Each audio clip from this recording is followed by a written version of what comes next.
أهمية الأديان الكردية لشعب كردستان ولشعوب منطقة الشرق الأوسط. الكاتب الدكتور مهدي كاكائي. الأولى، الأديان الكردية هي خزينة هام جداً للثقافة واللغة والفنون والموسيقى الكردية والتاريخ الكردي، وتعكس الهوية والشخصية الكردية الأصيلة، حيث أن كتبها وصلواتها وشعائرها وطقوسها وأعيادها كردية. إنها تحتفظ بجزء مهم من تراث وتاريخ أسلاف الكرد، لذلك فإن اختفاء هذه الأديان يكون ضياعاً لجزء مهم من التاريخ والأدب والتراث الكردي والثقافة واللغة الكردية، ويؤدي إلى اختفاء الهوية والشخصية الكردية الأصيلة. هذه الأديان قامت عبر آلاف السنين بحماية الهوية الكردية، وضحت بأبنائها وبناتها من أجل ذلك، وعانى معتنقوها من القتل والإرهاب والاضطهاد والسبي ودفع الجزية بسبب تمسكهم بعقائدهم الكردية الأصيلة ولغتهم الكردية الجميلة.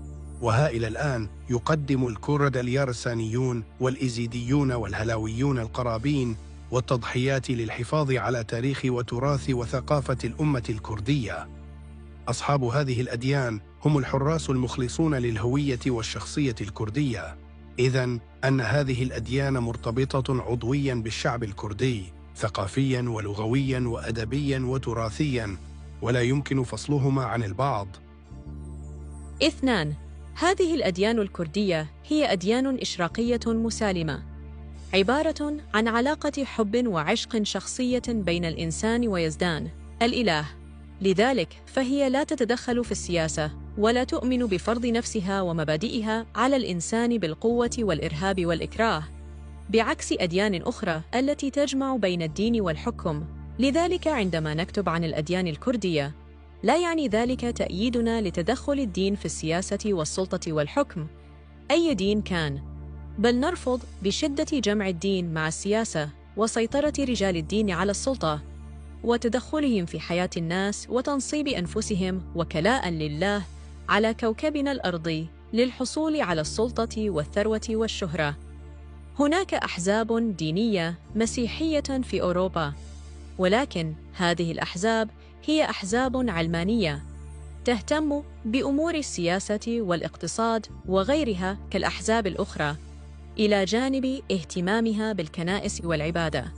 بينما الأحزاب الإسلامية تركز بالدرجة الرئيسية على استلام السلطة وفرض القوانين والثقافة الإسلامية على الشعوب، بما فيها معتنقي الأديان غير الإسلامية، وتطبيق الفرائض الدينية والاهتمام بالمسجد والحسينية وإرهاب الناس لتقابل أفكارها وتنفيذ ما تريد.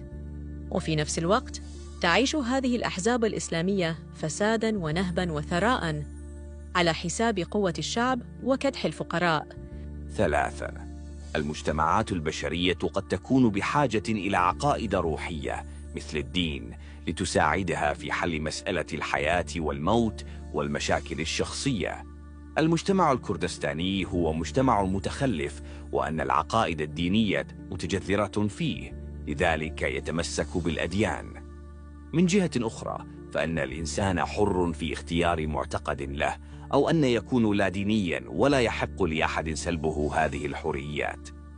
ما دام الأمر كذلك، فإن الأديان الكردية التي هي أديان سلمية متحضرة بعيدة عن ثقافة القتل والإرهاب والعنف، فإن انتشارها في المجتمع الكردستاني سيخلق السلام والتآلف والمحبة في المجتمع الكردستاني، وبذلك يساهم في استتاب الأمن والسلام في منطقة الشرق الأوسط، لتنهمك شعوبها بالبناء والتقدم وتحقيق الرفاهية لنفسها، بعيدة عن ويلات الحروب والقتل والإرهاب والعنف ورفض الآخر المختلف.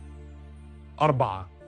نظراً للتخلف الاجتماعي في المجتمع الكردستاني وشمولية الدين الإسلامي والإيمان بعولمته، لا يمكن الآن ولا في المستقبل المنظور تكوين أرضية مشتركة بين المسلمين وأصحاب الأديان الكردية، هذا لا يعني إعلان الحرب بين الطرفين، بل على أصحاب الديانات الكردية تنظيم أنفسهم وتشكيل مؤسسة مشتركة بينهم ليصبحوا قادرين على التمتع بالحرية والحقوق الدينية كما يتمتع بها المواطن الكردستاني المسلم.